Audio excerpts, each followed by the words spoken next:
And we will begin.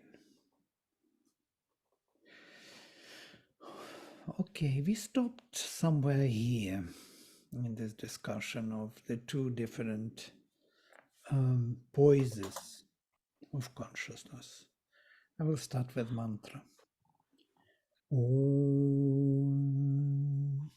Ya Devi Sarvabhuteshu Matrirupena Sansthita Ya Devi Sarvabhuteshu Shaktirupena Sansthita Ya Devi Sarvabhuteshu Shantirupena Sansthita Namastasyai Namastasyai Namastasyai Namo Namaha Om Namo Namaha Shri Mirambekayai Om Namo Bhagavate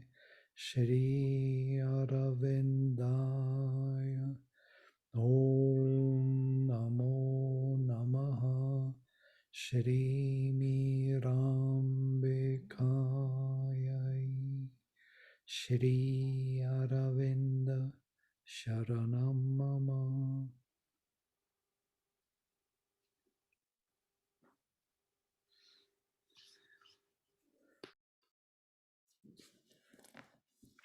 So when one first realizes the Atman, the unborn self, one feels it separate from all things, existing in itself and detached, above the head, witness. Yeah?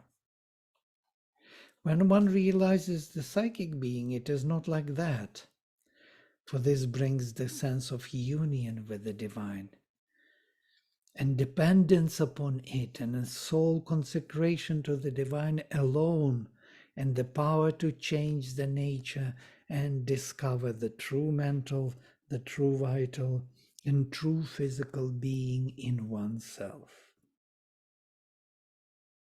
Both realizations are necessary for this yoga. There is an interesting instance with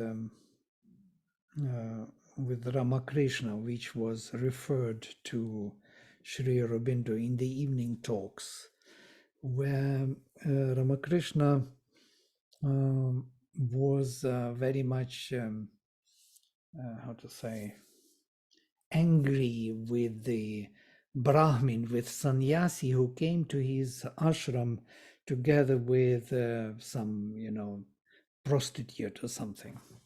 And they stayed together, sannyasin and prostitute, so to say.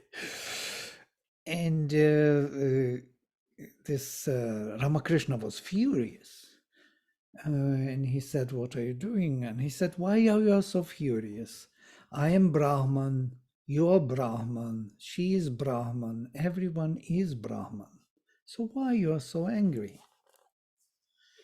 And he says, "I spit on your Vedanta." Ramakrishna, spit. So, and this was referred to Sri Aurobindo, and he commented, yes, well, sannyasi was right, everything is Brahman, there is no difference in a way. But Ramakrishna was looking at it from the psychic perspective. Now, if this is the fundamental difference, one is looking at everything as Brahman, that unborn self. Yes, for unborn self, everything is the divine already. There is no judgment of whatsoever, of good and bad, of high and low. All is a manifestation of the divine, and it sees the divine in it. And the other looks for the divine alone, and cannot accept anything but the divine. So, and that is psychic being. It does not tolerate the falsehood and the absence of the divine. Yes, so it wants it to be embodied, and that's why Sri Aurobindo writes here, and discover the true mental, the true vital, and the true physical being in oneself. It is looking for the true mental, true vital, and true physical in our nature. That's why it cannot tolerate, it cannot accept it. It accepts only the divine there. So one accepts everything as the divine, other accepts nothing but the divine. This is the definition of the two. And both are necessary. Both realizations are necessary for this yoga. None of them is enough as such. It's important, to see why. All right, we go ahead. So now we are coming to this new creation, the idea of new creation. So we covered with you the first creation was the fall of the first four emanations of Satchit, Ananda, and Vijnana, as you remember, yeah? We spoke about this. I don't know why he is not able to join. 1 second, I will try.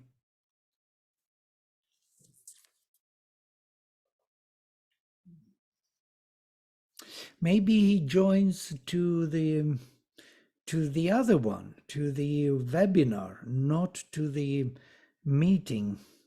So he has to join a meeting. But I sent you the invite. I'm sending again an invite where he is listed, sent right now. So he has to join this, which is coming now. Okay? Thank you. Yeah. So he joined most probably a webinar, and there is nobody there, only him waiting in the waiting room. So the first four emanations, when they fell into their opposites, they created this fall of the spirit, so to say, created or laid out the field for its future manifestation. Yes? It is that in which we will be embodied. It is our unconscious bodies, as it were, our physical, vital, and mental bodies, which slowly evolved out of one another. Here he comes. Oh, very good. So they evolved from each other, and they constitute that evolution of consciousness within the given inconscient, within this formation. Yes. Hello, Robin. Long time no see. Nice to see you. Yeah, you are muted, but if you want to say something, you have to unmute yourself in the corner, in the left corner. Since I'm projecting, it's difficult to find where that corner is. You found it. Yeah. Okay. There we go. Yeah, lovely. So I'm just finishing the first presentation of the creation, of the 3 stages of creation. I'm splitting them into 3 stages, though you understand that these 3 stages are the way of speaking for our mind to understand what we are and what we represent and what is really happening to us. Why part of us is totally unconscious and the part of us is totally conscious, and the whole varieties in between we have, yes, from our totally unconscious surrounding consciousness, so being. The most unconscious part in our body are the nails and hair and teeth. Consciousness is not reaching there enough. Bones are the most difficult to deal with. These are harder structures. Mother speaks about this, about the body, exactly about this. So it's very difficult to, for example, to manage toothache because teeth are the least unconscious in our system. Or the hair or nails, which are on the surface, which are dealing with the surface consciousness. And so the deeper we go into the being, the easier it is to manage, the closer it is to the vital realm, so to say, the organs. All the organs have a specific function, a specific connection to the vital formation of all the functions in the vital realm. So we can have, and blood is the softest, the marrow most probably is the closest to the brain, and marrow there is the most manageable by thought and emotions. And then it comes to the skin, and skin is the least manageable by consciousness. That's why we need to have ointments and all kind of things to manage our surface. So why do we have even within the body we have the ranges? No, I'm saying, and if you move into the vital, into the mental, into the overmental and supramental, and finally to the soul, transcendental, you will see the whole range of capacities of consciousness which we in this body embody. So we represent those who entered into this laid out manifestation and started our journey from the bottom up. All the levels of consciousness in this first creation were unfolded gradually, creating all the worlds in the involutionary order, from light to darkness, from superconscient to the inconscient, from spirit to matter. Thus, spirit was turned into matter. If you look at Sri Aurobindo's sign, on the top we have Sat, and on the bottom we have Annam, matter. So the Sat changed into the material existence. All our material universe is the divine existence incarnate, as it were. So, of course, it is in time and space. Of course, it is constantly changing, transforming itself by energy, which is never exhausted. This is another fundamental law of nature, the preservation of energy. Energy is never exhausted. This is an amazing thing. So it shifts and changes forms, but it is never spent out. We have an idea that there was a big bang and the energy is exhausted slowly. No, it's not exhausted. We have the law of preservation of energy. So our idea of big bang is a bit a wrong idea. It's not like there was a push and then this push exhausted itself and then finally what? Then it will fall into oblivion of some kind. No, now there is a new idea that once it is reaching its the end of its movement, it starts contracting back to the center, breathing in and out. Another idea. So there are many ideas in science, and all of them are very partially true, let us say, partially true.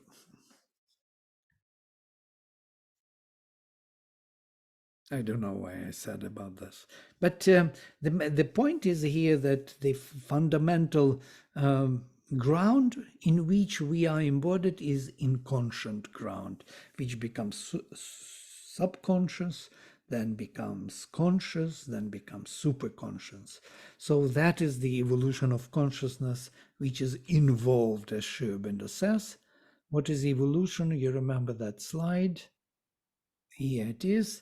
A soul of the divine is here slowly awaking out of its involution and concealment in the material inconscience. So this is the first creation. So the first creation was the layout. Matter was created, inconscience was created. The second creation was the plunge of the Supreme into the darkness of the material inconscience, bringing the aspect of the self into existence in terms of individual growth and realization. So there is something here in us, there is a truth, the divine spark, which knows where it belongs, where it comes from, and it is looking for the divine in the environment which is not divine, totally not aware of the divine, and wants it to be manifested. From this point, matter becomes animated and the evolution takes place. Animated matter. The matter is not just something, it grows. And not only grows, it multiplies its own creatures, its own species. Look at the greenery, they have seeds. Seeds produce other plants. Plants produce plants. In time, they survive. Unbelievable. They multiply. We also multiply. All the animal kingdom, all the flora and fauna are living bodies. They live and multiply. This is animated matter. Anima is there, the soul. Life is within. Life, which is in Vedic terms, is spoken of as soma, ambrosia, or immortality, is inbuilt in the matter which is mortal in time and space. And this immortality makes life move forward in time. Yeah, so that's why we have kids have kids, and it continues our life in time and space. So it goes on till the psychic being is fully individualized and formed. That spark becomes more and more the being, not just the presence. Mother says that the psychic presence is found in all nature. We find it in the plants, in the animals. It is everywhere on earth. Earth itself is the psychic entity. Earth itself is the psychic being of the universe. It's a living entity. And if anybody wants to change from those typal beings in the subtle world, they have to embody themselves on earth. Only on earth you can take this change, make this change within yourself, within your own characteristics, and grow in consciousness. So through the body, through the physical. Yes, Gitash. Sorry to interrupt. No. I have a question about the psychic being. So, the psychic being in us, which is a spark of the divine, it can grow and take a form, like a physical form in us? I even kind of, well, this is nothing is said of that kind. Psychic being is a spark which slowly with evolution grows and becomes more and more available or present through our mental, vital, and physical being, occupying them, coming to the front of them, and leading them, guiding them. They become the carriers or the servants of the psychic being at first. Then this is called the psychic transformation. We will come to it because there will be, the next slide will be on psychic transformation, what it means. But what I wanted to say about the psychic is that psychic allows, it's a presence in nature, allows the formation of individual psychized consciousness which grows into beings. We are not yet psychic beings. We speak about psychic being, but we don't have the being. We have the presence, the spark. To form the being means that to grow evolutionary to the extent that it is ready to come to the front, that it is ready to be individualized, divine. That is what the divine wanted. Actually, that was the reason of this creation. Bahusyam, may I be many, he said. He, the Supreme, wanted to be many. He wanted to be many individuals, the supreme individuals, not individuals like toys to play with in the kindergarten. Yeah. It's not the idea of Leela that, how it is spoken in the Indian tradition, which does not understand really totally the statement of Bahusyam. I'm speaking here responsibly, not just irresponsibly about this. They think that, Sri Krishna is just sucking his thumb, or he is playing with the toys in the garden, and then he drops the toys, and that is the creation, Leela. No, it's not Leela. He wanted to be many, real many. It's not the game of with some kind of illusion that you play with some toys and then you drop the toys and you go to your own, alone disappear somewhere where you are, because you alone are. So the rest is not there. No, he wanted to be many in reality. That means he wanted to be many individuals, many supreme individuals. And these are the sparks, these are the psychic beings forming in time, forming and becoming him in time. We are him. We are the supreme in growth, growing supreme. This is difficult to to even agree to comprehend, that all the gods, whatever mighty and powerful they may be, all the divine powers are here to help us, to help the supreme to become many. This is the Vedic vision, and I believe Sri Aurobindo's vision. If we understand this, everything else is becoming easy. If we understand that he wanted to be many for real and not as a game or leela or play, just to amuse himself and then disappear again into his own self-identity. No, he wanted to create the real unity within himself. Yes. And for that, he needs individual supremes. And psychic represents exactly that unbelievable, marvelous, unexpected, unique creation of the Supreme. It is something he never had before. Never. It is something always fresh and new, even to him. It's not something we think of. Okay, he knows everything, he has everything, he's omnipotent, omniscient. Why should he at all do this, as Sri Aurobindo says? Why should he at all have a trouble to create the world if he is everything already? It can be for one reason, he says, for delight, more delight. And how to create that more delight is to become many and to have these interactions. Today I was reading where the ideal of human unity, and this is something amazing how Sri Aurobindo explains the real oneness of that unity. There are two slides which I selected, and let me you don't see it. Okay, this is amazing from the point of view of the functionality of the oneness. Yeah. So let me project this for you.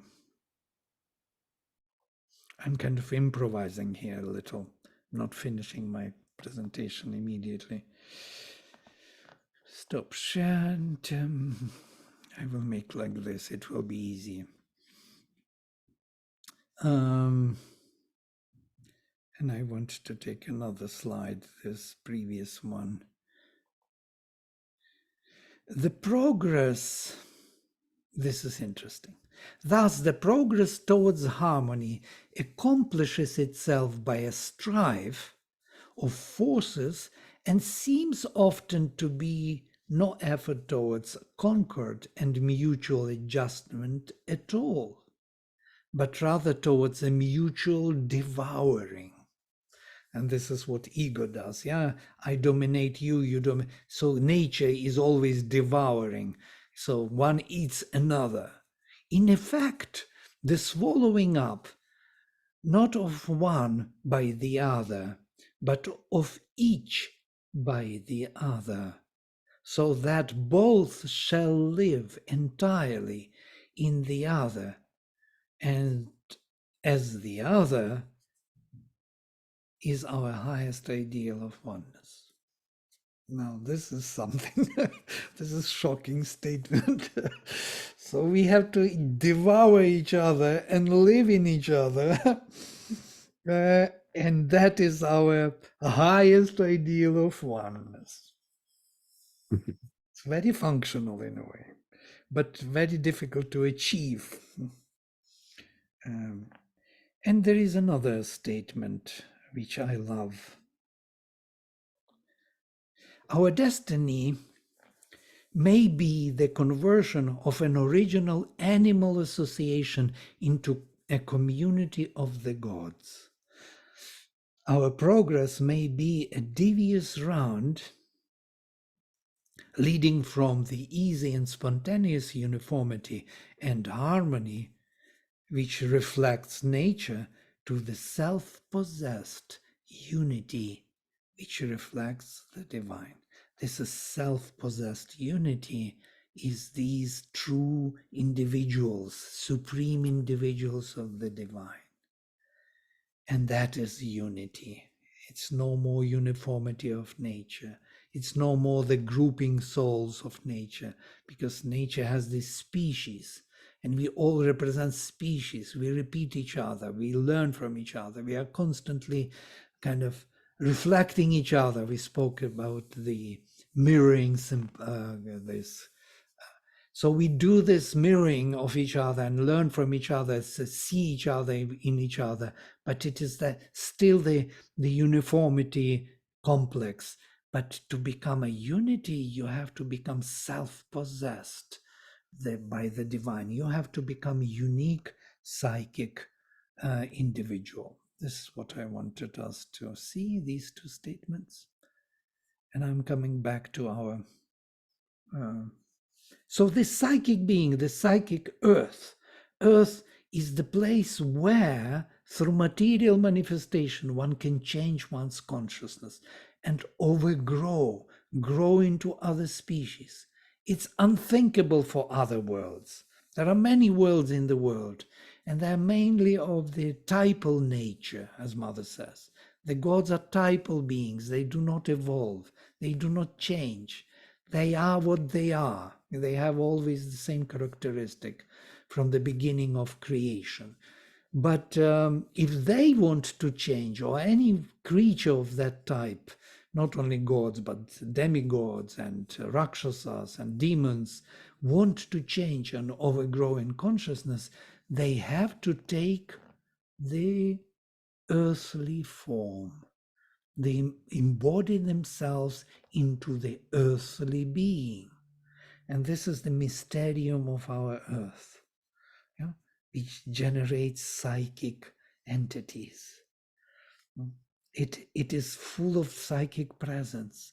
And this psychic presence becomes in us, these sparks in us, become more and more individualized beings over long reincarnation. And learning from mental, vital, and physical being how to be here, and enlightening them and making them more and more suitable for its own embodiment. We spoke about this double process of evolution. So it goes on till the psychic being is fully individualized and formed. The evolution goes on.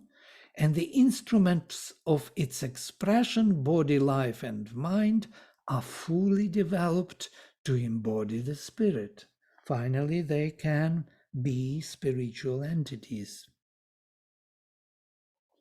And the last, third creation, so this opposition between our inner and outer being is reconciled by supramental manifestation, which enthrones the psychic being as the Lord of creation.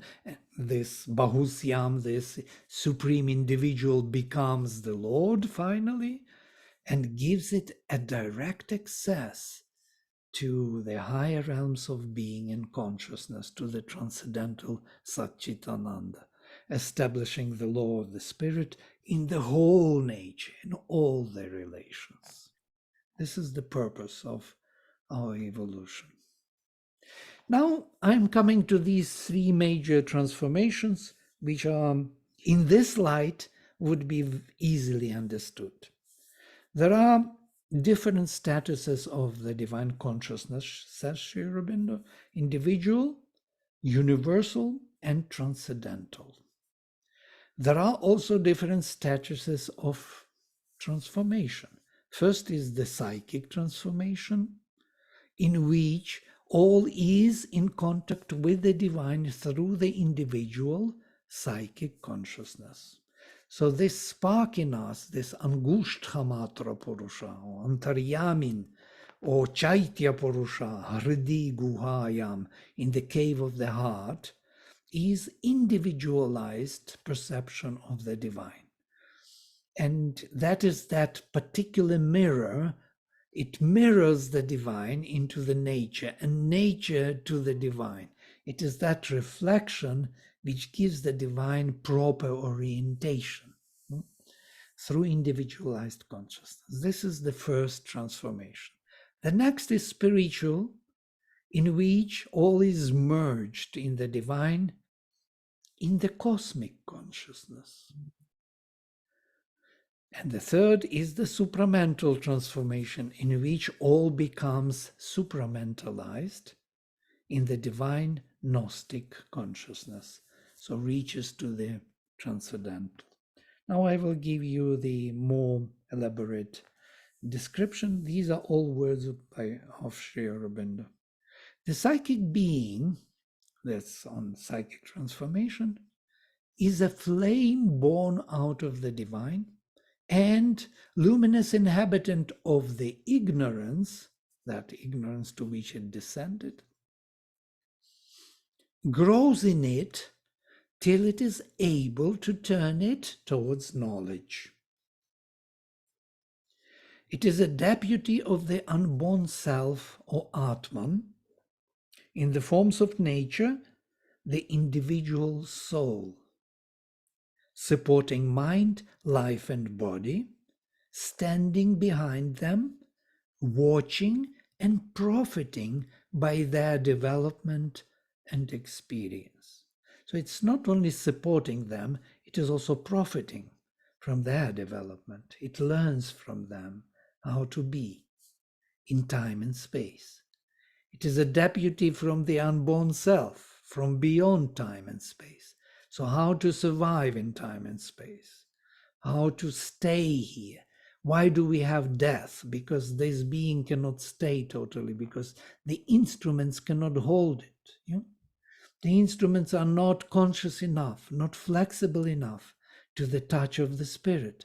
They're rigid, so they're tired, they're tamasic, and slowly the body falls into the incapacity, and the soul has to leave and to take another body. And that's how it is being maintained over time until the body is ready to stay, ready to respond to the spirit. That's the whole secret of death as perpetual life, as continuous evolution of consciousness. So if it can come forward into the front and govern overtly and entirely this outer nature of mind, life, and body, then these can be cast into soul images of what is true, right, and beautiful. And in the end, the whole nature can be turned towards the real aim of life, the supreme victory, the ascent into spiritual existence. That's why Sri Aurobindo changed dramatically his procedure of yoga when Mother arrived, because Mother brought that awareness of the psychic being more and more. So he saw it. Yeah? His method was very different before Mother arrived. He was separating Purusha from Prakriti mainly, yeah? And finding the witness above the head. And when Mother arrived, Slowly, he changed into a new method of finding the presence in the heart as the major event of integral yoga, from which everything else proceeds. The spiritual transformation. Now notice this psychic being which came to the front and is already guiding our mental, vital, and physical nature, now again the spiritual of the psychic being. So spiritual transformation is about psychic being again. The psychic being can, by the spiritual influx, enlarge itself. So first it has to be born, then it is to come to the front, then it can enlarge itself by the spiritual influx, with the help of the gods, as it were, and embrace the whole world in an intimate communion or oneness. The one who sees oneself in all beings and all beings in oneself. This is the statement of the spiritual transformation. When Sri Aurobindo in Alipur jail saw Narayana in every being, in everything, you remember that. So that is the spiritual transformation. Or it may become aware of its eternal companion with capital C and elect to live forever in his presence. This is what he was experiencing in Alipur jail when he saw Krishna everywhere. In an imperishable union and oneness as the eternal lover with the eternal beloved. Which of all spiritual experiences is the most intense in beauty and rapture? And we know all this bhakti movement in India, Mirabai, yes, who saw Krishna everywhere, in the tree, in the flower, in the cloud, and she was worshipping him and looking for him in everything, in everywhere. So this is that to choose, to elect to live in the company with the eternal companion, elect to live forever in his presence. Yeah? So this is a very intoxicating, yes, with the luminous wine, the life of the soul. All these are great and splendid achievements of our spiritual self-finding, but they are not necessarily the last end, an entire consummation. More is possible. Sri Aurobindo is looking for more than this. And the more is the supramental transformation. Again, the psychic transformation, notice, all is around psychic, the individual formation of the Supreme. After rising into spiritual change, has then to be completed, integralized, exceeded, and uplifted by a supramental transformation. In supermind is the integrating light, the consummating force, the wide entry into the supreme Ananda. The psychic being uplifted by that light and force can unite itself with the original delight of existence from which it came. We all came from that original delight of Anandamaya Purusha. We are representatives of that Anandamaya Purusha, of the blissful self. Overcoming the dualities of pain and pleasure, delivering from all fear and shrinking the mind, life, and body. It can recast the contacts of existence in the world into terms of the divine Ananda. And this is the aim of the evolution. All contacts in the worlds can be recast into terms of the divine Ananda.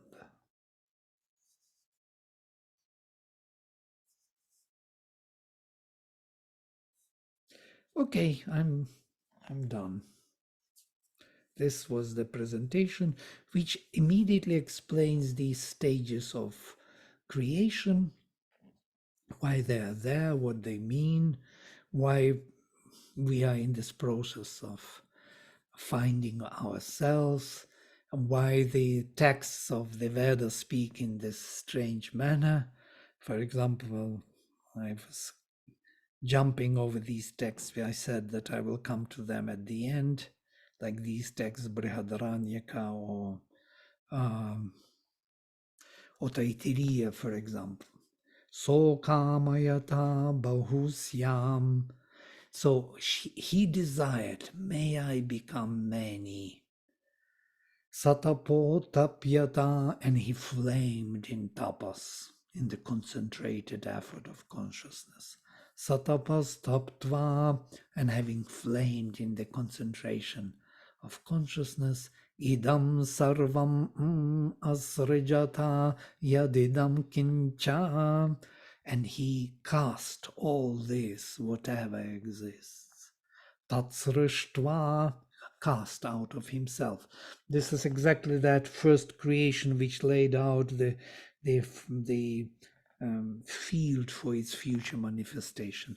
Tatsrishtva, having cast that, tad evanu pravishat, he entered it. First, he casts out of himself. He forgets about himself in that part of himself, and then he enters it. Tad anupravishya satcha tyacha bhavat. Tad anupravishya satcha tyacha bhavat.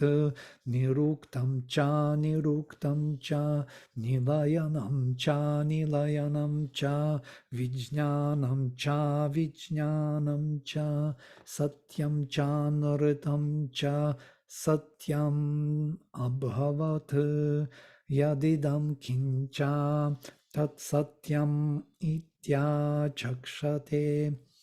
It's difficult to read with a Vedic accent and come to English in between, so I read the whole text. It's easier to read.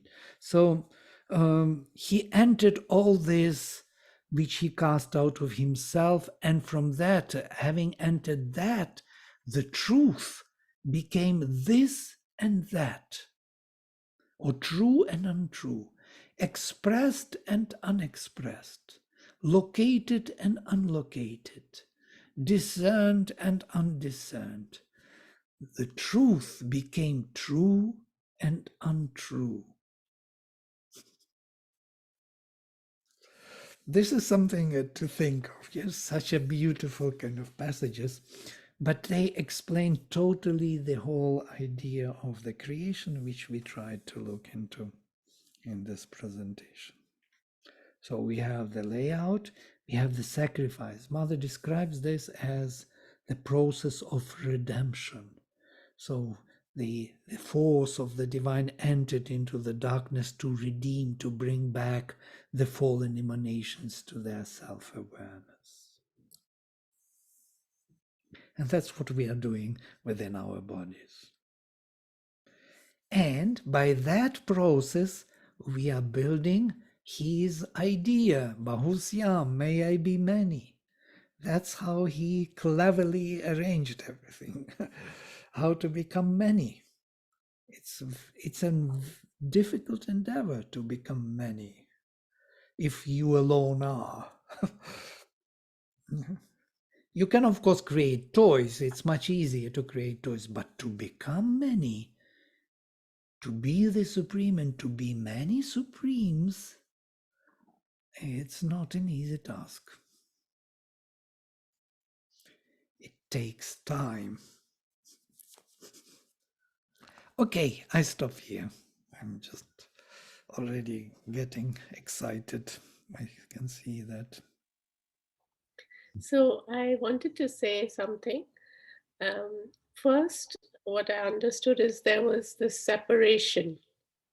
He created out of himself, the vast manifestation, thereby the field. And so there was this separation, and then he entered into all of it. So then there was the union. So that Yeah, is the process. right. Yes, the first creation was the eternal night, yes, where he forgot himself that he is himself. He withdrew his consciousness from his power. So that's why we have power and consciousness are separated. Stone is very strong, yeah, but there is not so much self-awareness in it. Or we are very conscious and very much more conscious than the stone, I guess, and we are much weaker than stone. So the higher you grow in consciousness, the weaker you become as a power. So this is the separation of consciousness and power. You can see it in nature, actually. The professor from the university is not very strong, as someone who is going for sports every day. But those who go for sports are not very good professors in the university for some reason, because the whole energy consciousness goes into the physicality and not into the brain activity, as it were. Mm. It is changing now. There is a new paradigm of integral paradigm where both have to be developed. But before it was always like this, very weak professors from the university and very strong and stupid physically beings. You know? Mm. You can see it everywhere, the separation. The lower you come, the more power is there and the less consciousness. The higher you come, the less power is there. The delay is huge. There's nothing you can do with the light of consciousness if you don't have power. Power belongs elsewhere. It's when Savitri meets the Lord of Death, and he already recognizes in her the Divine Mother. And he says, "Let me look into your eyes, that I may look into the eyes of the Divine Mother for the first time." And then after all of that, he already realized that this is the Divine Mother. He says, "No, you have consciousness, but where is thy power? This world is not built by the light of consciousness. It is built by power. If you don't have it, you cannot claim me." So he resists till the end. And then she reveals the divine power, the transcendental, the supramental power, which alone can change the physicality and bring the immortality into play. There is a moment in Savitri when she enters the realm of death, the dark night, where she forgets herself temporarily too, because of the separation from light.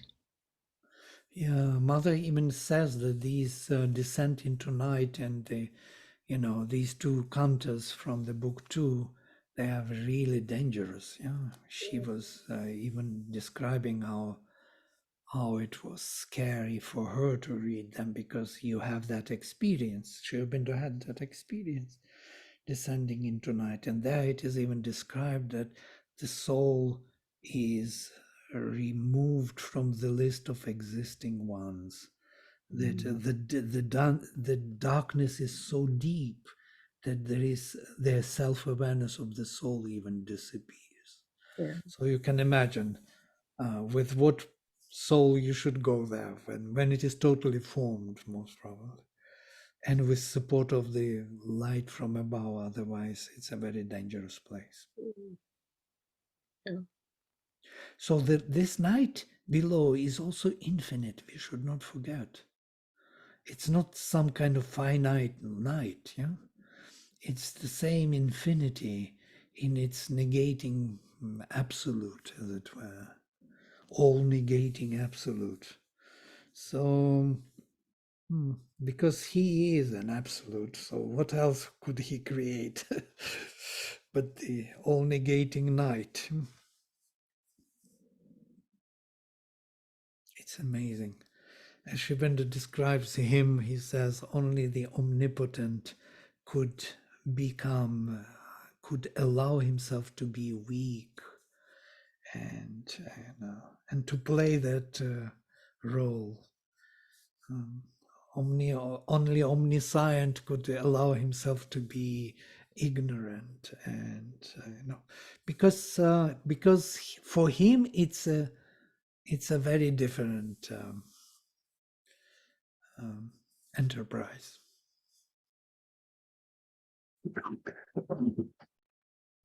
For us, it is of course dangerous and so on. Yes, Jan, you wanted to say something? Stop there.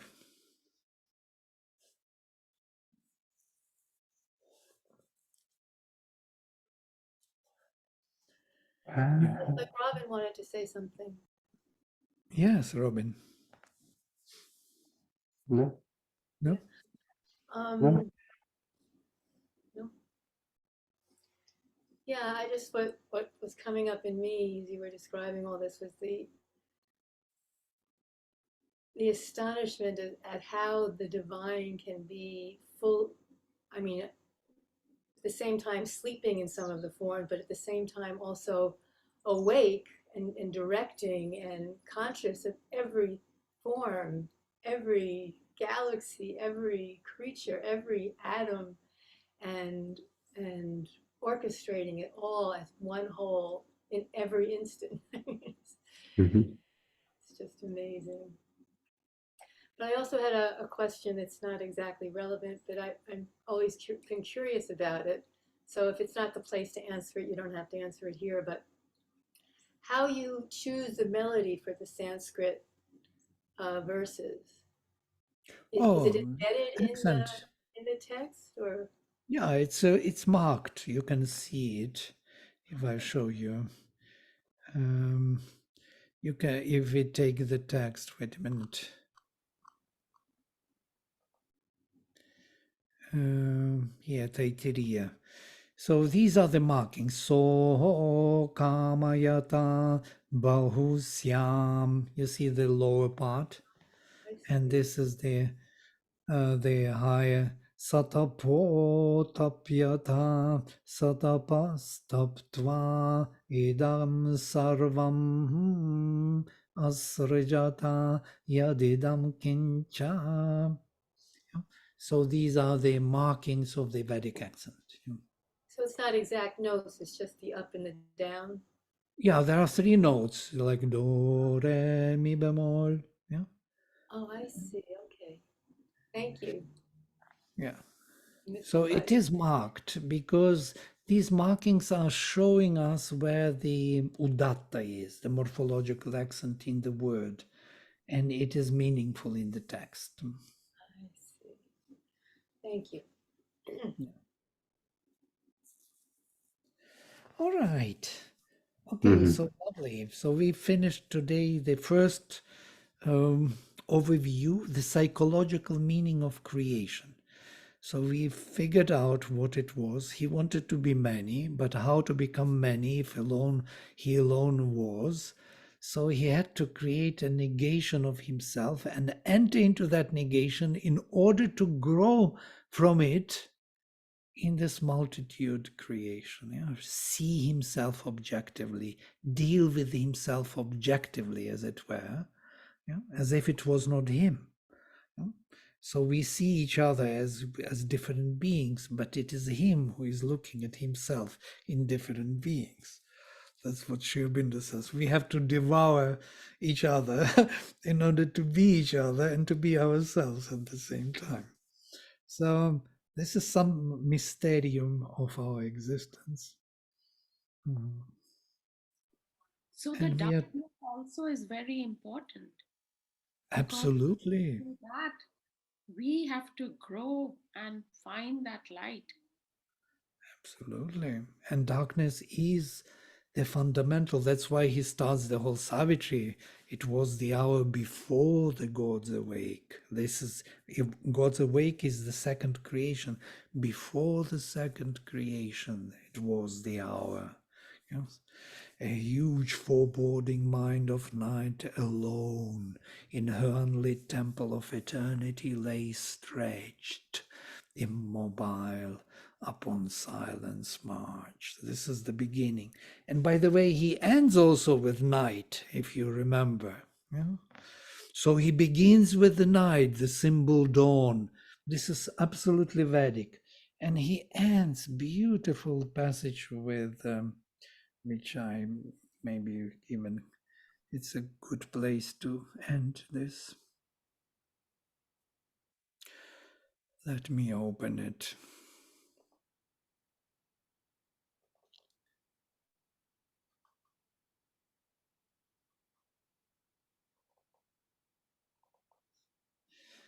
And he ends with this beautiful passage where already Savitri came back and she already told her vision and her meaning of her life, what she understood. And then he ends with this passage in this epilogue. Night. Then, while they skirted yet the southward verge, lost in, I will project it, is better because my reading maybe, here it is, lost in the halo of her musing brows, night, splendid, with the moon dreaming in heaven, in silver peace possessed her luminous reign. She brooded upon her stillness on a thought. She brooded through her stillness on a thought, deep guarded by her mystic folds of light, and in her bosom nursed a greater dawn. So night is nursing even greater and greater dawns. She is the Divine Mother. Yeah. The two sisters in the Veda. We will come to them in our course. The night and dawn. With the same mind, they different in form, they do the same divine work. That's why the rishis are invoking the night, yeah, as the rishi of Hiranyastupam Girasa, for example, invokes Havayami, I call Agnim Prathamam Suastaye. First Agni I call for the well-being. Havayami Mitra Varunai Havase. I call to Mitra and Varuna, to the divine consciousness and being and purity to support us here. Havayami Ratrim. I invoke Ratri, the night. Jagatoni Veshanim, who introduces us to the world. She is the one who introduces all the souls into this manifestation. She is our location, our home. We are here at home in this night. It's our house. She's housing us. This is beautiful. It's totally different vision of the night. Yeah, very functional from the psychological point of view. Yes. Great. Okay, we stop here. It's 11 o'clock. Lovely. We are right on time. Mhm. I will you. close. Thank you, Vladimir. This was Yeah. beautiful, Vladimir. Just beautiful. Don't want Yeah, you these are beautiful images. to end. Yes. Thank you so much. Yes. Om Sarve Bhavantu Sukhinaha Sarve Santu Niramaya Sarve Bhadrani Pashyantu Ma Kaschit Dukkha Bhag Bhavet. Om Shanti Shanti Shanti. Hari Om. Hari Om. Thank you.